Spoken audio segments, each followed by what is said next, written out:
my history goes back to financial markets for 40 years now, 45 years, and you always look for mispricing in the market. Fits under a bigger policy of President Bukele, which is economic liberty. Right. You already have the migration numbers are already approaching reverse migration. They're very close now, where you get more people are fleeing. The strong men create the good times. I think we're still we're at that phase where it's strong men creating good times, and the bad times, like 4 people.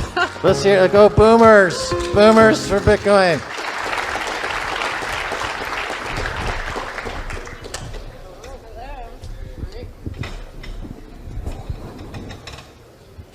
Sorry, I have to do some press soon with Ambassador Milena Mayorga, who used to be Miss Universe El Salvador. And every time I've ever been in the press and I dress like a Bitcoiner and then she dresses like she does, I'm like, I see the photos in the press and I'm like, oh my God, maybe I need to wear a dress next time. That's why I'm wearing a dress at a Bitcoin conference. I've got better legs than both those women now. I try to get into Miss Universe, and apparently I am eligible. But they said it was unfair given my former life as a Dior leg model. So.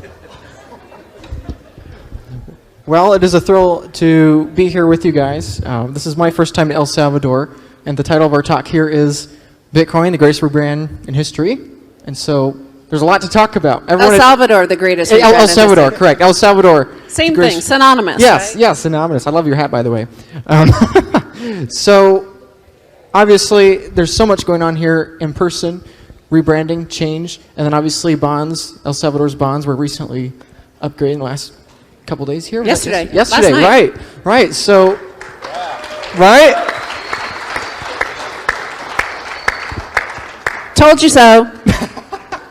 So from the bottom up, we're seeing this rebranding for Bitcoin, for El Salvador, for Bukele, for everything here. So what are you guys most excited about?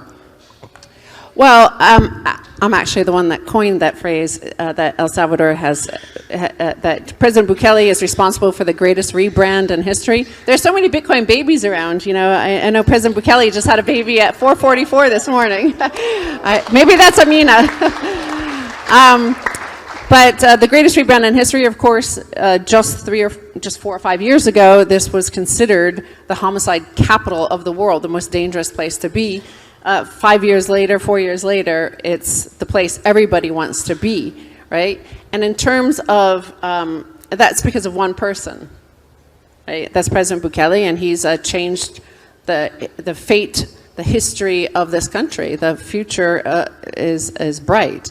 Now, in terms of the title of this conference, Adopting Bitcoin, what Max and I focus on and what we've focused on for the past 2 years for President Bukele is our most important adoption metric is how many great individuals, Bitcoiners, builders, and Bitcoin companies are adopting El Salvador. So that's the #1 metric that we look at because we're building Renaissance 2.0. That includes everything. We want to be Florence. We want to be Singapore. We want to be, you know, the next Silicon Valley. And we're all of that by attracting the best and the brightest. Yeah, I think that this idea of approaching this startup nation from a perspective of branding is helpful to get everybody on the same page. You know, what we do over the past year and a half to 2 years, of course, is to push the idea of Bitcoin maximalism and to create a moat or a barrier to keep the altcoins, shitcoins out. And the calculation there,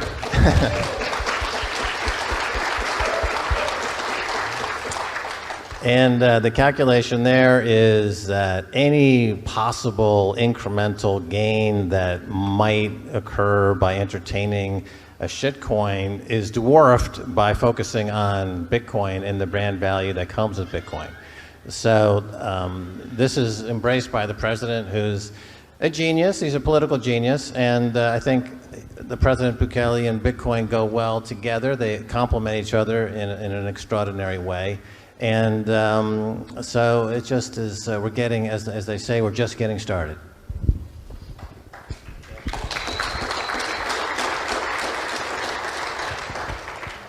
So obviously, we all believe and think and hope that Bitcoin has reached escape velocity. Do you think El Salvador and the movement here, the innovation coming, as you were saying, do you think that El Salvador has already reached escape velocity? And if not, where do you think we hit that? We were just talking about this with the team at Bitfinex, is that, in fact, we're kind of like a 2011 Bitcoin. And, Max spoke at the first Bitcoin conference ever, which was in Prague, and it's like that. That's what El Salvador is like, so we're still very early. These are the days, and, there was a period of time, especially like 2017, 2018, 2019, and we'd go to Bitcoin conferences, and there was a huge flood of new people in, and everybody was like, oh my God, what was it like to be in 2011 Bitcoin? It seems like a different world. Well, you're going to have the same thing in like 5 years from now. People are like, oh my God, you were in El Salvador in 2023. What was it like then? So I think that's where we are right now. Yeah, I'm fascinated. My history goes back to financial markets for 40 years now, 45 years. And you always look for mispricing in the markets. And it's very rare you find something like El Salvador that the market is so incredibly underpriced. I think the rating agencies are now catching on. They just raised the rating. The bond market has been extraordinary for El Salvador. It's the best performing emerging market. That's institutional money. Now we have what's called the smart money. This is the folks who are going to come in and start developing more seriously the infrastructure and the tourism and things like that. And then a year from now, we're going to have a line at LaGuardia trying to get on a plane to escape the shithole that is the United States and fleeing, right? We already have the migration numbers are already approaching reverse migration. They're very close now, where you get more people are fleeing the U.S. to El Salvador than vice versa. And so this is, once that flips, I think that's escape velocity. That's how I would define it. I would also say that the rating, we were upgraded, El Salvador was upgraded yesterday by the S&P, but their rating is still total bullshit, and everybody in this room knows that. Like, there's no way this fucking country is not investment grade. We're all here investing and we're building because we believe it's investment grade. So it's bullshit, that rating agency. See, somebody laugh. So investing in El Salvador, you mentioned that. What is the best way for Bitcoiners to invest in the country, invest in the people? Obviously, everything Bitcoin, everything pro-Bitcoin, but what are you seeing being here, living in here? Okay, we have legal tender. What's the next step? What's the way that entrepreneurs and Bitcoin-focused entrepreneurs can invest in this country and accelerate that? We're building Renaissance 2.0, and that means everything. We need everything. We need, like I said, the best individuals, the best builders, the best companies, the best artists, the best thinkers, doers, like beers. We don't want plunderers. We've locked them all up. We've kicked them out of the country. We don't have the corrupt anymore. All those shitcoiners can go somewhere else, one of the, like Puerto Rico or something. We don't need them here.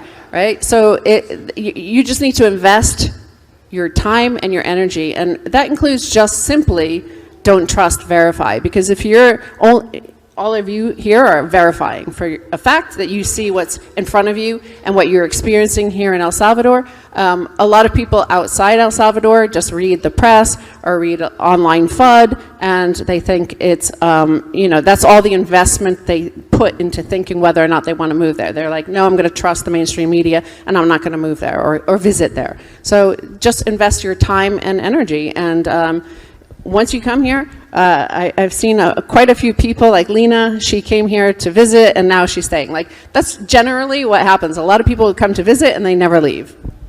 Yeah, I think the new Statue of Liberty is a volcano in El Salvador.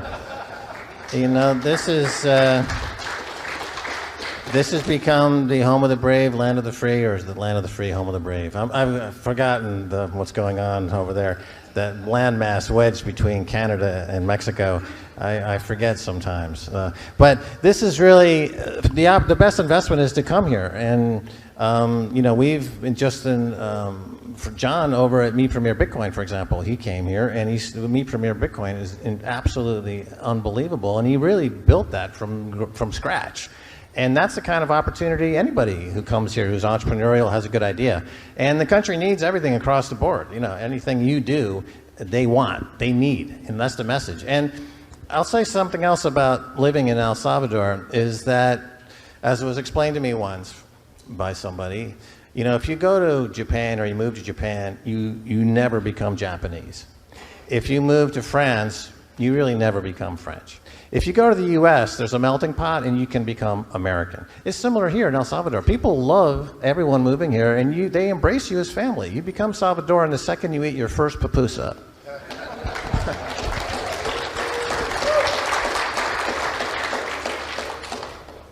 Has that been your favorite thing about moving here, is not just seeing Bitcoin adoption, but being a part of the community and seeing that the whole nation support you, or all the Bitcoiners here support you?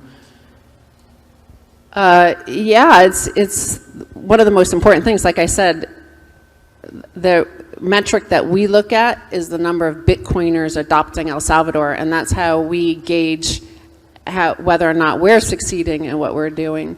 Because all of the work we're doing, whether it's the education projects, whether it's providing the very simple, clear laws and regulations, or whether it's having the Bitcoin office, as John Dennehy pointed out, like the fact that we have a Bitcoin office and you can call and we can hear people's concerns. So the metric we look at is the number of companies moving here, and I know it's working, and because I see the companies coming. I know Fold and Strike, for example, just announced they're moving here. We're going to have another few rounds of big announcements over the next few months of people coming here. I just heard that, there was a gathering of some Bitcoin companies somewhere in the United States, and there was a half-day discussion with this gathering of Bitcoiners that what is their El Salvador plan? So that's what we want, is you need an El Salvador plan if you're want to be taken seriously in the Bitcoin space. And that's a sign of that we're succeeding in what we're trying to do. Yeah, I would pretty much concur with that. That's how well I've trained him. That's our dinner conversation all night long. He just says, I pretty much concur with you.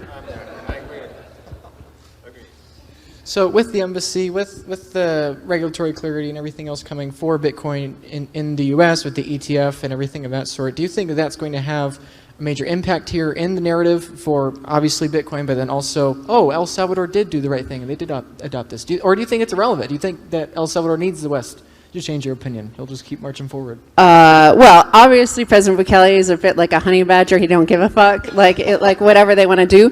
But we always believed for quite a long time now, Bitcoin is money, everything else is a shitcoin or a security, we'll call it, right? But the U.S. was saying that, the regulators were saying that over and over and over, and all these people keep on demanding regulatory clarity, and it's like, they're fucking telling you, like, it's a shitcoin, it's a scam, they know it, like, everybody knows it. So we just okay, let's just put it down on paper, because we realized, remember, the U.S., the IMF, all these international rating agencies, big banks were saying El Salvador is going to fail. They're adopting Bitcoin. It's going to be a disaster, collapse, blah, blah, blah. Well, you know what collapsed? All of those highly regulated entities out of New York City, which is triply regulated inside the U.S. So you had all of those, you had SBF, you had Celsius, you had BlockFi, you had all that stuff happen in the U.S. It didn't happen here for a reason, because we were here and we kept this Bitcoin country.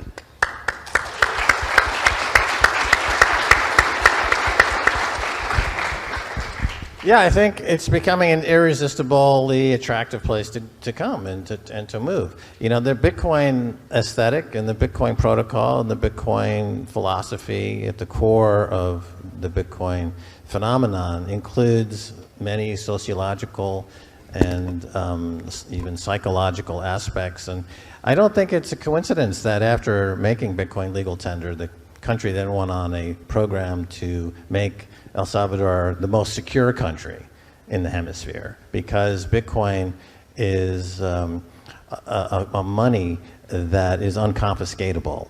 And that means that you're demonetizing violence and you're intolerant of violence.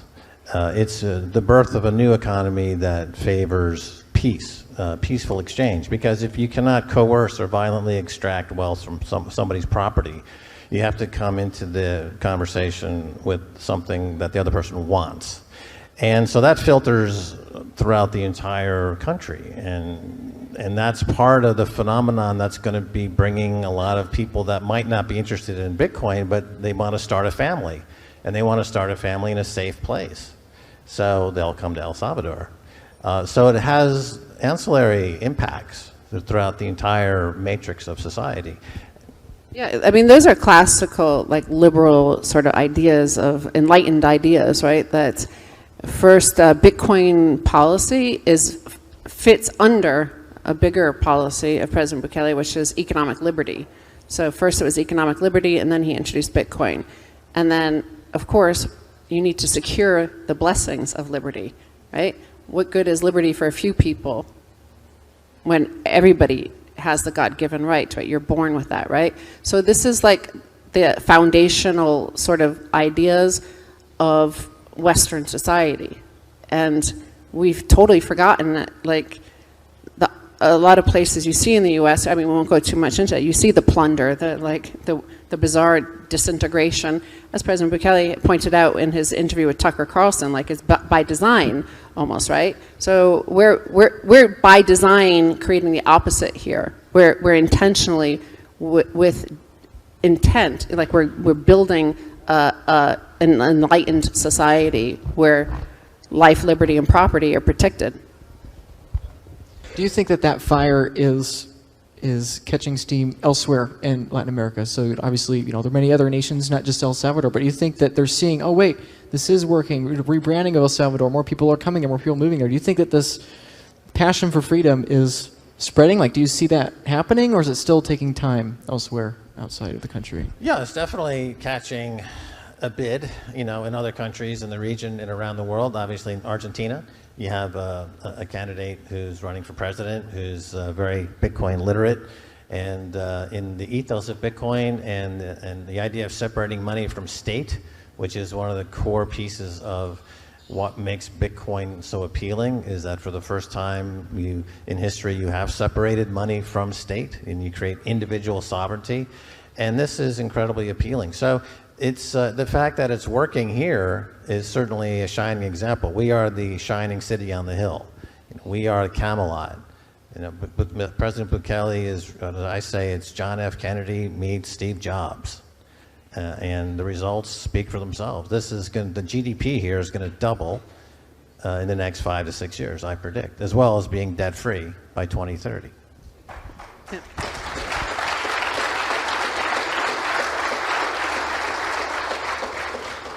I think obviously President Bukele is the most popular leader across Latin America, and every country wants him as their leader.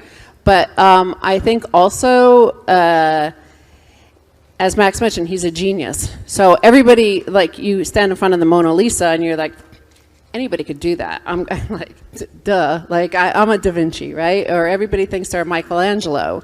President Bukele is like that. He makes it look easy, but it's a lot of not only hard work, but you have to be born a leader like that, right? Like, you have to be able to, the strength of character to withstand all of that global media onslaught. Like, Max and I were like the only two Bitcoiners around him, and it was just like, it was like scary. Like, it was like, nerve-wracking for somebody like myself, because I'm not a born leader like him, right? So, you're being this onslaught of, like, you guys are going to fail. This is humiliating. You're going to humiliate your entire country. This is a disaster. And you're like, I hope this works. I'm thinking that. But he's just, like, so confident and able to, just lead to this point, like, everything is I told you so, because he had the vision and he went there. What he always says is, like, where El Salvador is going is to the place we want to be. So, he wanted to be there, and he took everybody along with him. And it's not going to be as easy for everybody else. Like, all these people, it's like a cargo cult, how they, like, think, well, he adopted Bitcoin and that's going to make me popular like he was. But it takes a lot more than that. It's not just like Bitcoin is it, and like it's everything. It's all of it's the courage, it's the determination, it's the fortitude, it's the strength of character, and most people don't have that. Now, Max, you said that you believe GDP for El Salvador double 5 years, debt-free by 2030. Obviously, the halving is coming up. Obviously, it's irrelevant in the bigger picture. El Salvador's got the momentum; they're going, but obviously, we have the halving coming up, big event. Do you think that that new cycle is going to bring so many more of the El Salvadorans that are Bitcoin curious but still trying to figure it out? Do you think that we're about to have a massive wave of people on the ground figuring this out, meeting those adoption metrics, and actually coming in as a result of the halving or any other catalyst? Bitcoin is incredible, and it's incredibly important, which is why it means a lot that you're watching this video and you're taking the time. I do this because I believe it is a really, really important innovation that we've discovered a way to not have a single point of failure at global base layer money. See, fiat money, political currency units, and gold, all other forms of money up to this point in history have had a single point of failure. This has been the largest monetary problem in human history for the last 4,000 years. And now we have Bitcoin, and Bitcoin solves that single point of failure problem. And now, therefore, we have a new single point of failure problem, and that is how do we custody and store that Bitcoin properly for the long term in a safe and secure way that brings peace of mind. That's why I work at the Bitcoin Advisor. If you were to be hit by a bus, does your spouse, do your kids, do your loved ones and beneficiaries know how to access your Bitcoin? Do you have a proper self-custody storage method to where there is no single point of failure? Not from yourself, not from your seed device, not from where your seed phrase is stored. Have you considered these questions? Have you gotten your UTXOs managed? Do you have jurisdictional arbitrage? Have you considered all the trust, taxes, and estate planning requirements that are associated with becoming a high net worth person? Because if you are buying Bitcoin right now, you are going to become a high net worth person. Are you prepared for the amount of Bitcoin you have to skyrocket in value 2x, 5x, 10x, or 100x eventually? That's the time horizon you should have, and so you need to be preparing today for that future. How are you going to custody your Bitcoin? How are you going to leave that Bitcoin for your future generations? Because after all, that's what we do this for, right? You're buying Bitcoin for your kids. You're buying it for your grandkids. So I highly recommend you start thinking in those long-term time periods now, because companies are coming, charities are coming, high net worth individuals are coming, and all of them are going to realize that having an allocation to a multi-sig collateral custody vault is going to be something that is of serious consideration for them. So once you understand Bitcoin is a beautiful innovation for not having a single point of failure at the base layer currency, now you have to start seriously considering, how do I have my custody stored where there is no single point of failure? Okay, if you want to learn more about that, please click the link in the description. I have dozens of pages of free educational content for you and videos. I'm happy to help in that free way. And then if you want individual help, I'm also happy to help you join the Bitcoin Advisor, where you can be an ongoing client. You can become one of my clients, and I'd be happy to help you in the years to come to make sure your Bitcoin's protected, to where no matter what, no matter if thieves or scammers or spammers or yourself or your family member or whoever, no matter whether it's due to theft or loss, misallocation, misplacement, or just other mistakes, I'm happy to help you and be that voice of reason in the coming years ahead. So click the link in the description. I'd be happy to help. Check it out. Thanks. New cycle is going to bring so many more of the El Salvadorans that are Bitcoin curious but still trying to figure it out. Do you think that we're about to have a massive wave of people on the ground figuring this out, meeting those adoption metrics, and actually coming in as a result of the halving or any other catalyst? Definitely. You know, as far as adoption goes, another way I look at adoption is awareness. You know, awareness is the beginning of adoption. And in this country, you've got 100% awareness of Bitcoin. So that's really 100% beginning to adopt Bitcoin. And it's not about the actual use at the pupuseria, which of course is growing quite rapidly, but the fact that everyone is aware of Bitcoin and starts to think about separating money from state, starts to think about perfect money, starts to think about having absolutely scarce, perfect money. This is begins to create a lot of attraction for people around the world who are looking around, and they're not really happy. We just got a delegation from, I guess I can speak other details, you know, we got a delegation from Santa Monica, California, who arrived, and they talked to us about the fact that they are disheartened. They look around and they see the human condition is deteriorating. You know, what can they do to be more like El Salvador? Now, I spent a lot of years in California. I spent a lot of years in Santa Monica. I started a company in Santa Monica. So to have this delegation come from Santa Monica into El Salvador and ask for help, how can we be more like you guys? How can we restore optimism? How can we get rid of this institutionalized cynicism that has become the political sphere in the United States. So that tells you, I think, where we are in the cycle. And we're about to experience an enormous amount of influx of folks coming into the country and bringing their talent, and it's going to be a fantastic next 5-10 years. I think it's also important to point out that El Salvador we have a very, very solid foundation, like, for that launch up. And it's really important to note that during this, the bear market has been great for us because it kept all the shitcoiners out. It made our jobs easier. And Bitcoiners don't ever give a fuck about bear markets, right? That's always when the best memes come out. So we're all having fun, right? And we're builders, so we're building.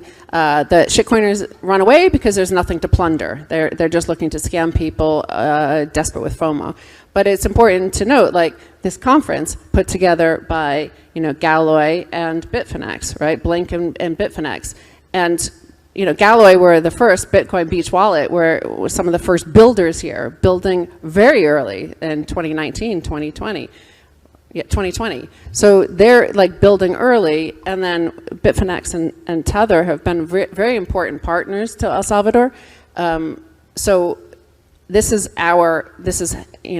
it's kind of like a boutique startup nation. So we get to like hand pick the people that we want here, because that we know for being so old as we are and being around forever. That's what I always tell people when, like, oh man, I wish I were around in 2011. And I was like, then you'd be as old as I am. So then maybe you wouldn't want to be around. But no, the fact that we've known, like, we know the people that survived all the bear markets and especially the boom markets. Those are the hardest ones to survive with your integrity intact. So we've individually bringing every one of those sort of people and companies here. So I just think that's also built such a first mover advantage. And speaking of moats, like, it's going to be hard for any other country to replicate what we have, because President Bukele is like a 1 in 500 year sort of leader. So you have to have another one of those happen somewhere on Earth. And then you have to have, the builders. And so most people in this space are plunderers, like in the crypto space are plunderers. And you see that in other places like Puerto Rico, I mentioned. They don't build anything, but we only want builders here. And I think we have a room of builders here.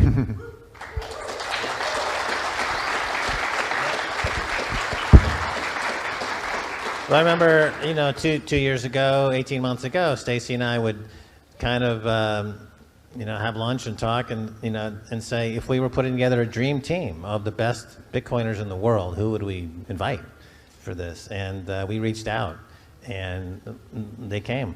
And I think the results speak for themselves. So this is what we really have been able to bring to the table, is we've been around a while, and we have met everybody in this space. We know pretty much where all the bodies are buried and who's doing actual work. And so we used our Rolodex, which is a technology from the 1970s. I don't know if anyone remembers the Rolodex, but to give you an idea of how old I am. It's like 4 people. Let's hear it. Go boomers. Boomers for Bitcoin. Is it still 3,000? Go back to bed, Grandpa. Okay, so, and we were successful. Yep. That's great. I agree. There are so many builders here. We're all optimistic. We're all optimistic on the future. Despite that, what do you think is the biggest threat, and how can we build and improve to mitigate those threats and give the best possible outcome in the future? The only threat is that, I take a vacation and I'm not there to beat the shit out of some shitcoiner that shows up at the airport. No, I just believe that once people taste not only the freedom, the liberty, the good times, the strong men create the good times. I think we're still, we're at that phase where strong men creating good times. And the bad times are so just recent here. They're not going to allow the plunderers in, the scammers in, and stuff like that, because they're like, dude, We just came out of 50 years of that. Go plunder Puerto Rico. I keep on bringing up Puerto Rico because I know a lot of shitcoiners there. Yeah, I think that, the threat would be, let's have a civil war. No, we had that already. The threat would be, let's have a gang war. No, we just had that, right? So that they've come out of the threats. They've come out of the dark ages, and it's really a sense of liberation. I mean, I remember those photos after World War II of Liberation Day, Victory in Europe Day, and people in the streets kissing and dancing. And that's really the feeling you get, and people have been liberated. They can actually go outside of their homes. A story I heard a guy say that before Bukele, my house was too small, now my house is too big. And I said, what do you mean? He said, well, before Bukele, when the gangs ran the country, we never left our house, and we never had enough room. Now, after Bukele, the gangs are gone, and nobody's home. They're all outside. My house is too big. And so these are the types of stories you hear every single day. People are, actually what's amazing is that the transformation has been so fast. One of the biggest groups of folks that are in disbelief are Salvadorans themselves, who can't believe that they're actually able to walk safely. And you see them down in the Historic Center and other areas of the country just luxuriating in the freedom of walking without being threatened, which is something everyone in the U.S. has taken for granted, and it shows. We've become a bit too decadent, and it's not working in the U.S. In the last few moments here, too, I also want to point out the builders that are homegrown, the Salvadoran builders, and you've all seen them. We've gone to a few conferences over the past year. We went to Bitcoin 2023 in Miami, and then we went to the Pacific Bitcoin, and then Lugano.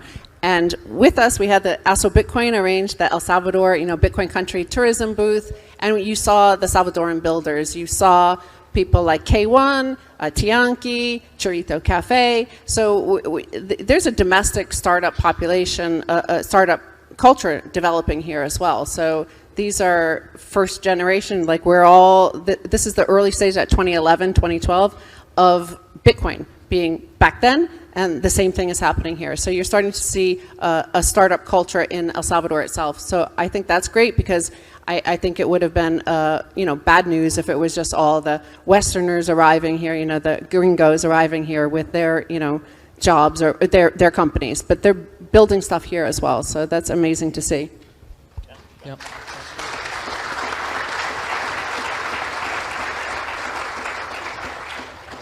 So there's still more work to be done, right? There's still more things to happen. Yes, come to El Salvador. Yep. We need more builders here. It helps us. Definitely. Because the more the more good people. If you're a bad person, stay the fuck away. Okay, don't come here. Nobody's here. Well, thank you guys very much. It's very encouraging to be here and see it. Not just to trust the news, but to verify that it's happening and it's here and people are loving it. So thank you for all you've done. Thank you.